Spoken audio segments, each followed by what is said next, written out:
Can you guess what the 1996 Atlanta Olympics are known for? Was it the US winning the most medals? Was it some insane sports records being set? Or was it the deadly bomb that blasted a couple days after?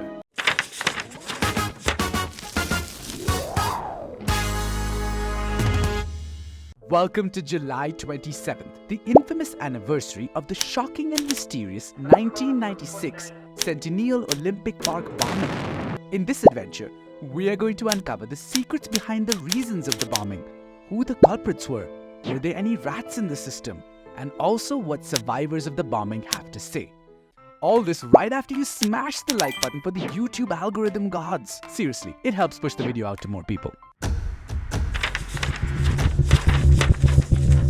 It was a bright morning on July 27, 1996, with thousands of spectators gathered at the Centennial Olympic Park, aka the town square of the 1996 Atlanta Olympics. The Olympic events for the day were concluded and the park was all decked up for a concert by the band Jack Mack and the Heart Attack.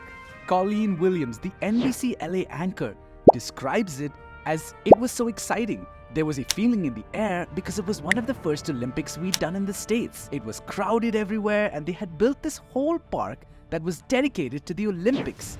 Centennial Park. It had everything. Colleen Williams and her team got out of the studio near the stage just to take a breather and listen to the LA band Jack Mack and the Heart Attack play.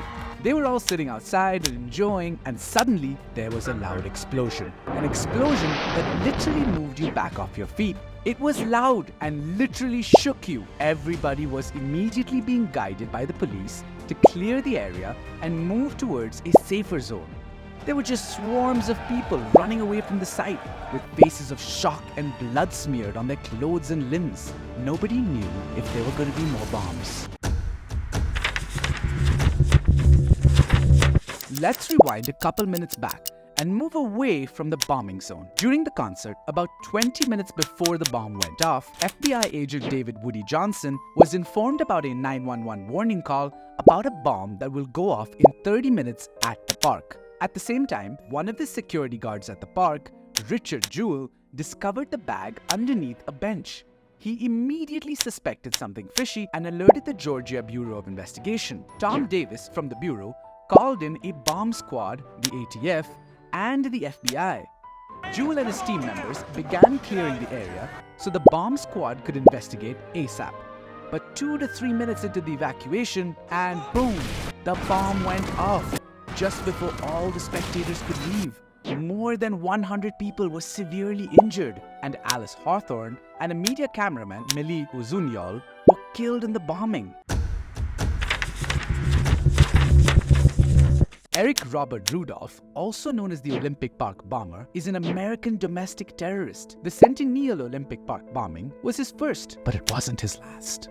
He was behind the bombing of an abortion clinic in Atlanta. 6 months after the park bombing, the bombing of a lesbian lounge bar called the Other Side Lounge in Atlanta. And sadly, there's one more. The bombing of another abortion clinic in Birmingham 2 years after the park bombing. After the Birmingham bombing, Eric Rudolph was listed on the 10 most wanted list by the FBI. He went into hiding for over 5 years in the Appalachian wilderness. Finally, in 2003, Rudolph was arrested in North Carolina while he was looking through a dumpster behind a Save-A-Lot store at about 4 a.m.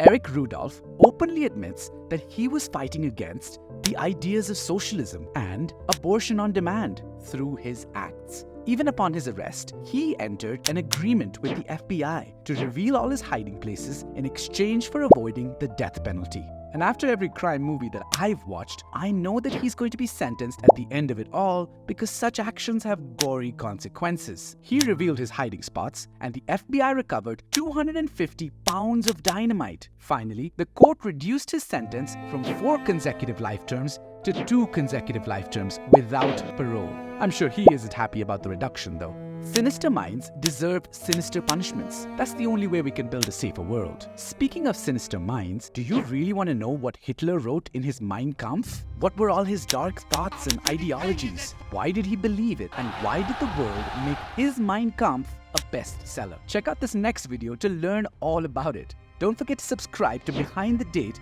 so that you can watch me uncover the stories behind each special day.